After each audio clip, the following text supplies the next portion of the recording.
Oke, Assalamualaikum warahmatullahi wabarakatuh.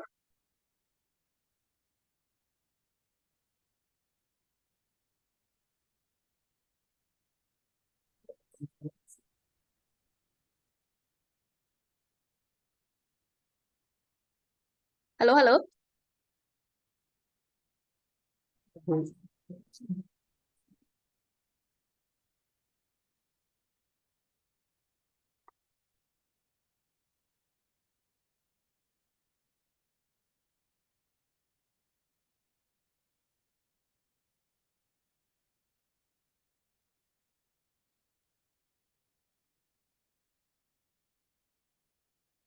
Oke,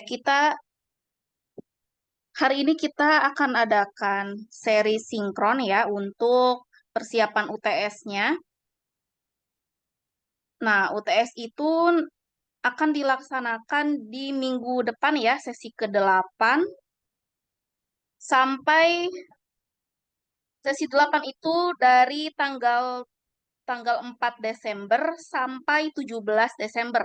Ya, durasi pengerjaannya sebanyak 2 minggu ya. Oke, kita ke materi ini tentang salah satu algoritma sistem pakar yang sering digunakan yaitu algoritma naive Bayes. Nah, algoritma ini untuk melihat peluang untuk mencari keputusan yang mana. Nah, jika peluang itu mendekati angka 1, peluang itu kan ada 1 sama 0 ya. Nah, jika hasil jika hasil hitungan dari naive Bayes-nya mendekati 1, gitu kan. Nah, mendekati 1, nah maka ini yang akan dipilih. Nah, artinya apa? Pilihan yang peluangnya mendekati 1 itu adalah decision-nya atau keputusan yang akan diambil. Nah, kalau hasilnya itu menjauh dari 1 gitu ya, misalnya ada 0, nah ini tidak dipilih. Nah, ini misalnya untuk sistem pakar deteksi penyakit. Nah, jika kita ngeklik satu-satu nih, misalnya kliklah beberapa keluhan, misalnya ada keluhan penyakit 1, 2, 3 gitu kan. Nah, nanti di sistem nanti kan kita klik satu-satu nih.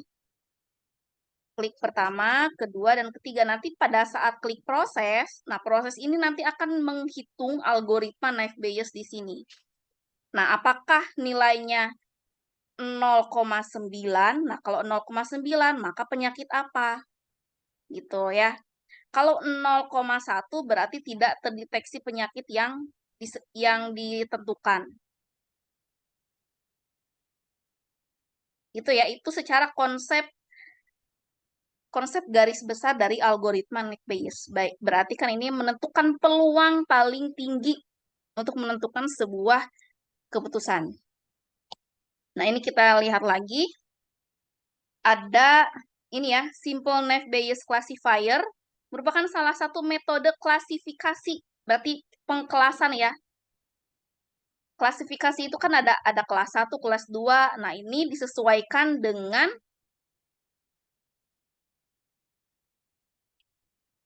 probabilitasnya.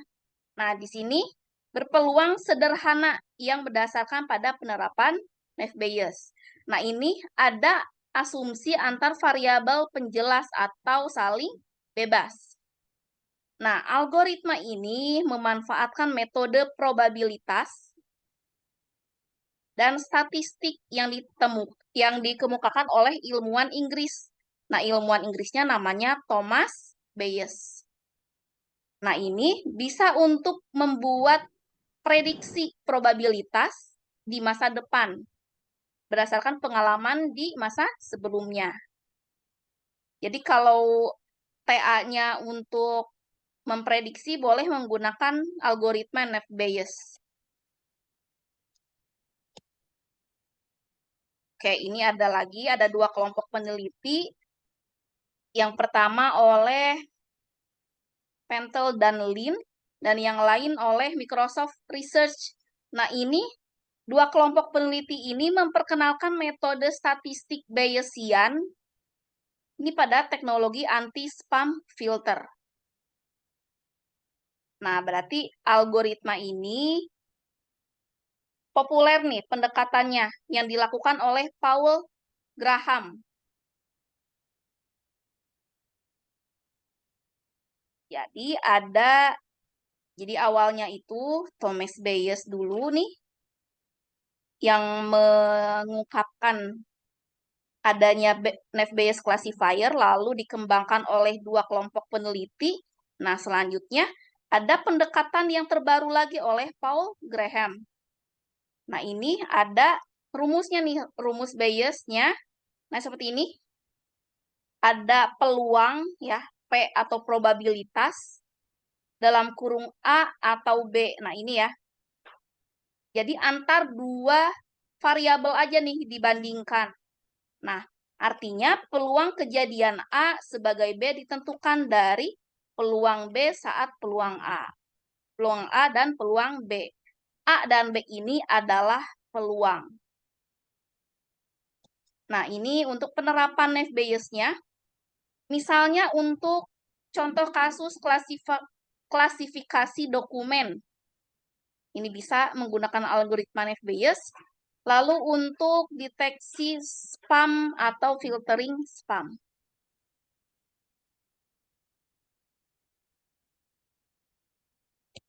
Oke, sekarang ke contoh kasusnya.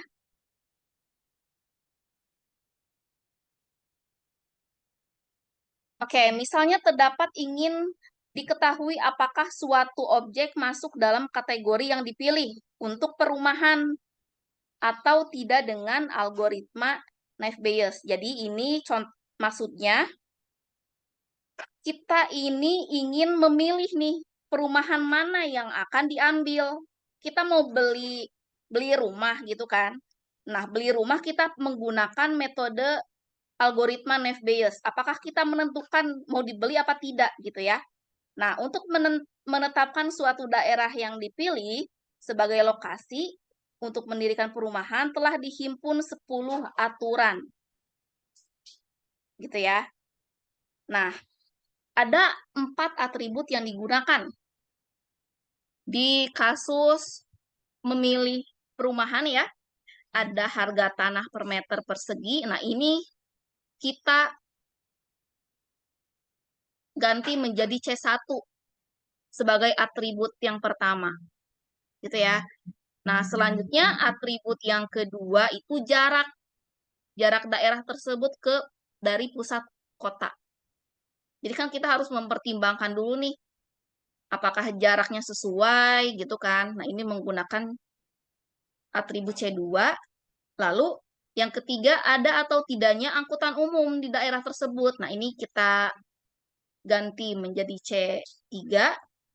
Nah, selanjutnya keputusan untuk memilih daerah tersebut sebagai lokasi perumahan. Nah, berarti ini atribut ini dimasukkan ke dalam keputusan nih. Keputusan ini dimasukkan ke dalam atribut.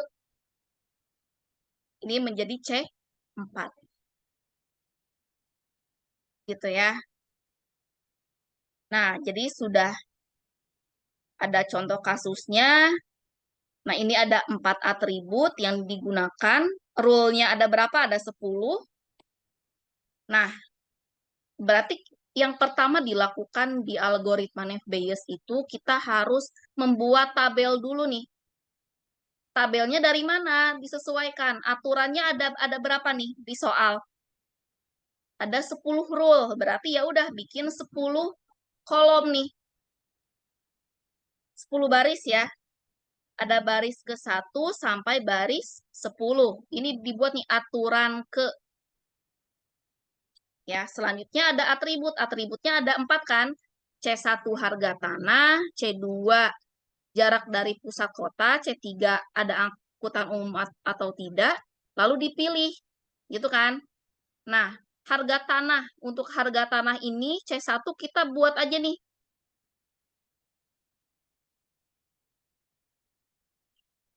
Oke, untuk menentukan untuk menentukan harga tanah itu kan parameternya apa sih?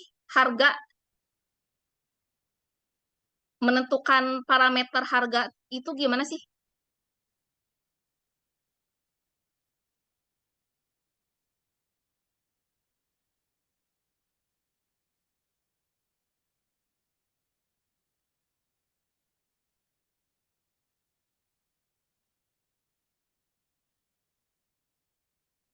Nah, kalau hubungannya dengan harga, berarti kan ada murah, ada sedang, ada mahal, gitu ya.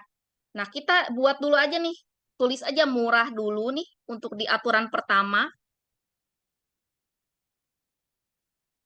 Nih, aturan pertama satu nih, harga tanahnya murah, gitu ya. Murah dulu, lalu jarak dari pusat kotanya gimana? Misalnya dekat, murah dan dekat. Ada angkutan umum nggak? Ini tidak. Tidak, berarti kan ini diambil dulu parameter yang paling kecil dulu kan, murah, dekat, dan tidak gitu ya. Nah, dipilih untuk perumahannya, iya.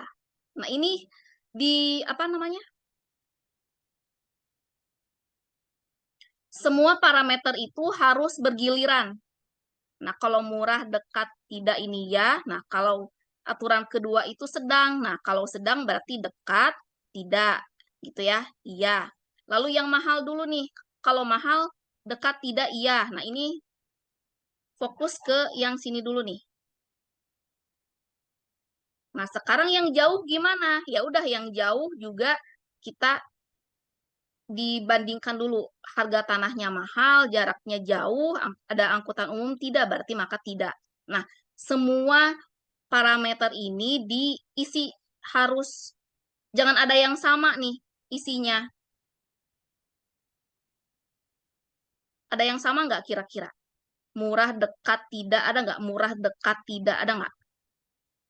Murah, nggak ada kan? Murah jauh ada, murah sedang tidak gitu ya. Nah, ini semuanya ditulis. Nah, selanjutnya probabilitas kemunculan setiap nilai untuk atribut harga tanah. Nah, ini berarti per per atribut itu kita lakukan perhitungan probabilitasnya. Nah, atribut tadi kan sampai 4 ya. Harga tanah C1, berarti fokus ke sini dulu nih. C1. Nah, ini ya, harga tanah. Harga tanah apa aja tadi? Murah, sedang, dan mahal. Jumlah kejadian yang dipilih. Ada iya dan tidak. Iyanya ada berapa untuk murah, sedang, dan mahal. Tidaknya ada berapa untuk murah, sedang, dan mahal. Coba ada berapa nih?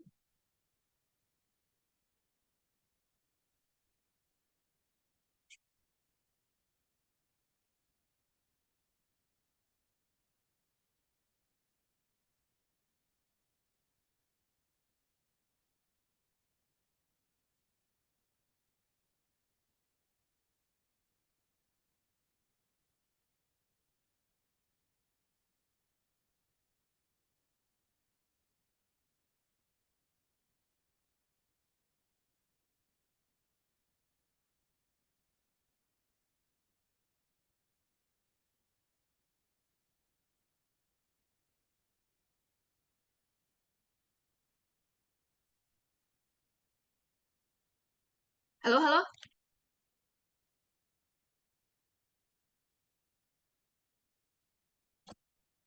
Halo, halo, halo, halo?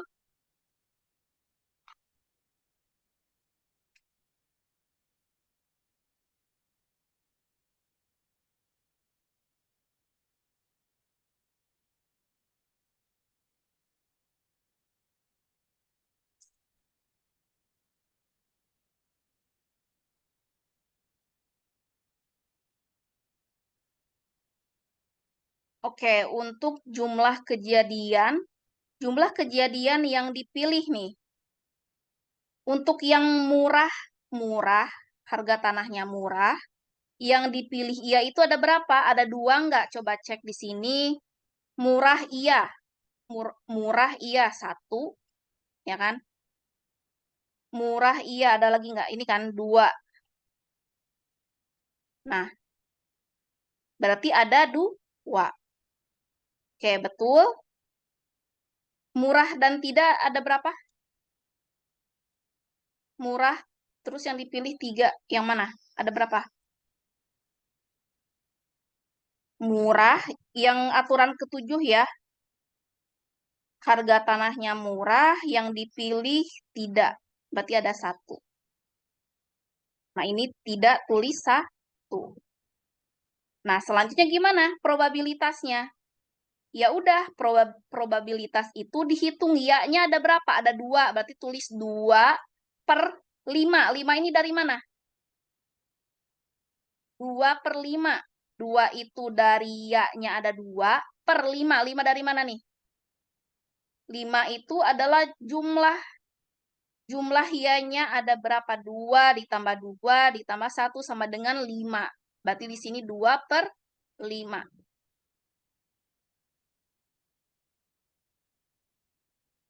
Lalu untuk yang tidak, berarti kan 1 per 5. Sekarang yang sedang gimana nih? Coba yang sedang gimana nih? 2 sama 1 ini dapat dari mana? Coba.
Oke, ini yang sedang itu 2 sama 1 ini sama ya di tabel sebelumnya. Coba sedang yang harga tanahnya sedang, jumlah yang dipilih itu iya ada berapa?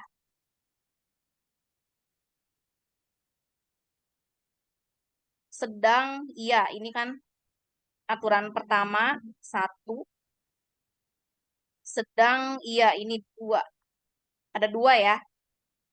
Oke, ini 2. Sedang dan tidak ada berapa? Sedang dan tidak ini ada 1. Oke, ini tulis 1. Langsung dihitung probabilitasnya 2/5. 2/5 ini dari sini ya.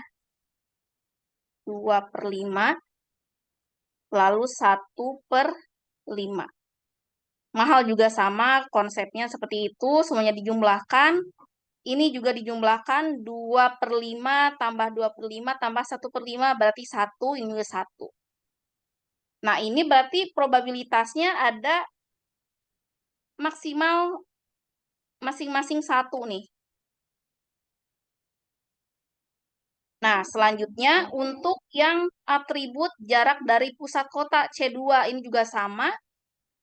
Yang C2 berarti ini ya, dekat dibandingkan dengan C2 dan dipilih. Antara dekat, jauh, dan sedang, lalu iya dan tidak. Nah, ini sama dihitung. Nah, kalau sudah dihitung, dijumlahkan, nanti semua probabilitasnya akan menghasilkan 1.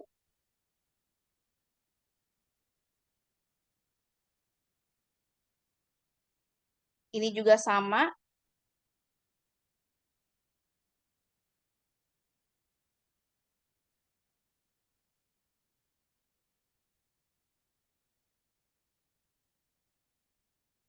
Bentar, coba deh. 2 tambah 5 tambah 2/5 ditambah 2/5 sama ditambah 1/5 sama dengan 1 enggak? Enggak kan? Nah, ini rumusnya ini ya.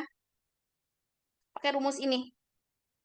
Nanti hasilnya pasti 1. Gitu ya. Jadi ini bukan ditambahkan tapi menggunakan rumus. Nah, ini juga sama atribut angkutan C3 berarti kan angkutan umumnya ada atau tidak. Nah, yang angkutan umumnya ada, yang dipilih iya itu 1. Yang angkutan umumnya ada, yang dipilih tidak itu ada 3. Nah, ini semuanya disamakan seperti ini. Dijumlahkan, lalu dibagi jumlah. Ini juga sama. Oke, ini dipilih untuk perumahan. Berarti ini yang C4 nih. C4 ini 5. Kenapa nih? Iya, tidaknya ada 5. Kenapa tuh? Dihitung aja nih jumlah ya-nya ada berapa di C4? Ada berapa nih jumlahnya di sini? Yang ya-nya 1, 2, 3, 4, 5. Ya-nya ada 5. Tidaknya ada 5. Ya-nya ada 5. 1, 2, 3, 4, 5. Ada 5. Berarti masing-masing 5. Nah, ini 5, 5. Ya udah, langsung di probabilitasnya gimana? Berarti setengah. Setengah dari mana? Ya udah dibagi. Karena masing-masing dari 10 itu dibagi 2. Berarti setengah kan? Setengahnya 5, setengahnya lagi 5. Berarti ada setengah. Gitu. Nah, selanjutnya setelah membuat tabel, lalu kita data testing. Nah, ini kita tes datanya berdasarkan data tersebut apabila diketahui suatu daerah dengan harga tanahnya mahal nih. Harga tanahnya mahal. Jarak dari pusat kotanya sedang dan ada angkutan umum, maka dapat dihitung, ya udah dihitung nih. P iya, berarti kan P iya tanah, berarti kan ada tiga ini ya, 3 atribut yang dihitung: tanah, jarak, angkutan, dan probabilitas. Nah, tanah yang tadi, yang dari tabel, dituliskan lagi nih. Ini kan satu probabilitas ya tanahnya mahal itu kan 1/5 ya kan. Lalu untuk yang jarak ya dan sedang 2/5 dikali angkutannya ada, lalu iya berarti 1/5. Lalu probabilitasnya iya 5/10. Nah, semuanya dikali akan menghasilkan 2/125. Disederhanakan menjadi 0,006. Nah, ini mendekati 1 atau jauh dari 1 nih? Jauh dari 1 kan? Nah, kalau ingin mendekati 1 itu harus ada 2 digit atau 3 digit di belakang koma. Nah, sekarang ini untuk yang iya dulu nih. Sekarang yang tidak. Ini kan data testing ini untuk menentukan apakah iya atau tidak nggak sih kita pilih berdasarkan kondisi ini. Nah, kalau kita ingin menentukan tidak untuk memilih perumahan tersebut, gitu kan, dengan adanya kondisi tanahnya mahal, jadi ini kan semua negatif nih. Tidak, lalu jaraknya sedang, lalu tidak angkutan ada. Nah, ini semuanya negatif, dihitung maka hasilnya 0,039. Nah, nanti dari nilai probabilitas itu dihitung dengan melakukan normalisasi terhadap likelihood tersebut sehingga jumlah yang diperoleh 1. Berarti gimana nih? Probabilitasnya berapa nih? Probabilitas ya itu kan ini ya, hasil probabilitasnya 0,008. Yang tidak itu 0,036. Nah, ya udah berarti yang iya per iya ditambah tidak.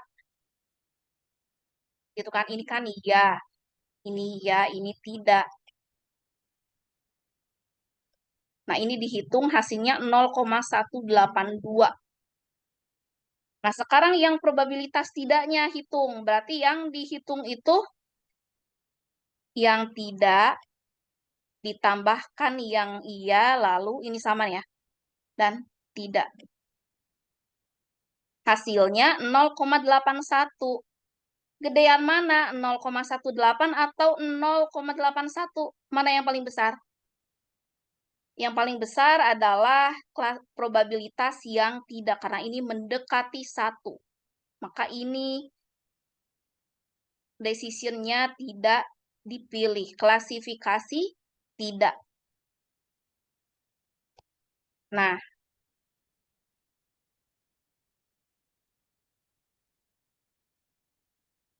ini juga sama ya, contoh kasus 2, harga tanahnya ini menggunakan angka nih. Ini sama aja. Ada angka random ditulis, lalu ada yang dipilih ya atau tidak. Nah, ini sama nih.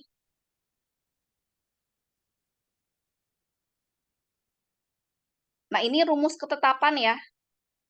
2,71 untuk menentukan distribusi normalnya. Nah, ini probabilitas kemunculan setiap nilai untuk harga tanah C1. Nah, ini sama ya. C1-nya dihitung nih. Yang harga tanahnya iya dan tidak dihitung. Dihitung men-nya, lalu dihitung deviasi standarnya. Masing-masing dapat 212 untuk yang iya, yang tidak 435. Lalu dihitung deviasi standarnya 168, untuk yang tidak 261.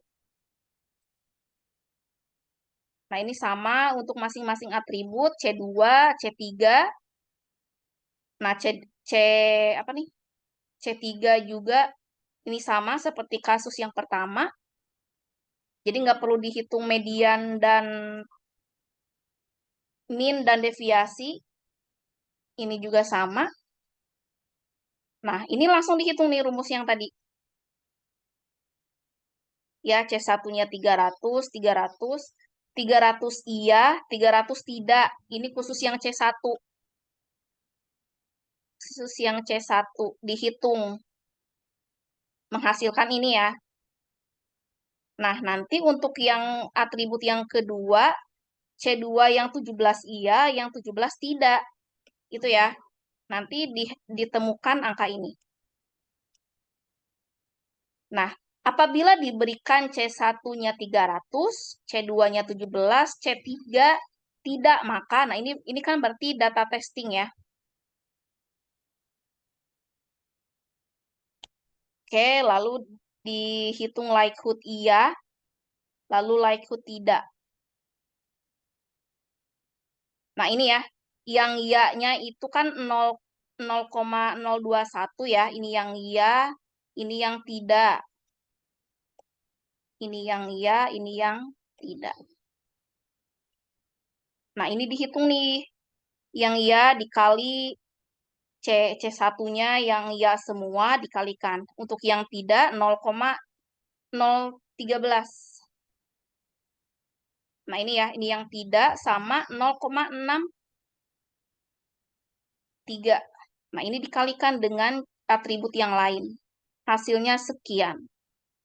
Nah, lalu apa? Jadi dihitung lagi nih probabilitasnya. Probabilitasnya yang iya itu yang mana? Dihitung dari likelihood yang akhir tadi, yang ini. Likelihood iya, ini kan yang iya, yang tidak. Ya udah langsung dihitung seperti yang tadi. Ya, ini yang iya, ini ya, ini tidak. Dibagi ditambah. Ini juga sama.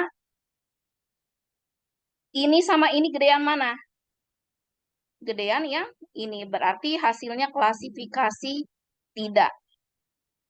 Gitu. Oke, sekian untuk materi algoritma Naive Bayes ini.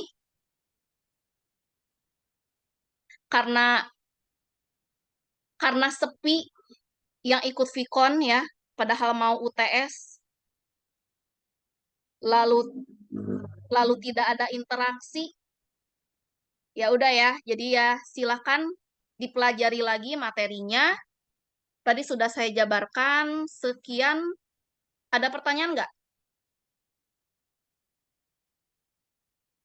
Nah, ini algoritma Naive Bayes ini bisa menjadi salah satu pilihan mahasiswa sekalian ya untuk mengambil topik tugas akhir di bidang peminatan data science. Jadi bisa pilih algoritma klasifikasi gitu ya.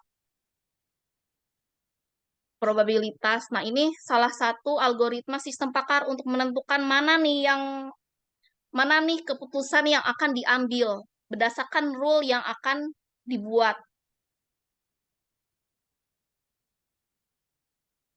Oke, kalau tidak ada pertanyaan, kita cukupkan ya. Iya, Bu. Oke, kita cukupkan untuk Vicon ke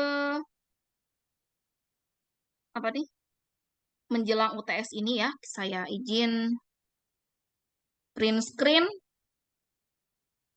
Oke, terima kasih untuk rekan-rekan yang sudah hadir. Semoga ilmunya bermanfaat. Dibaca lagi, sering-sering baca ya. Wassalamualaikum warahmatullahi wabarakatuh. Makasih, Bu.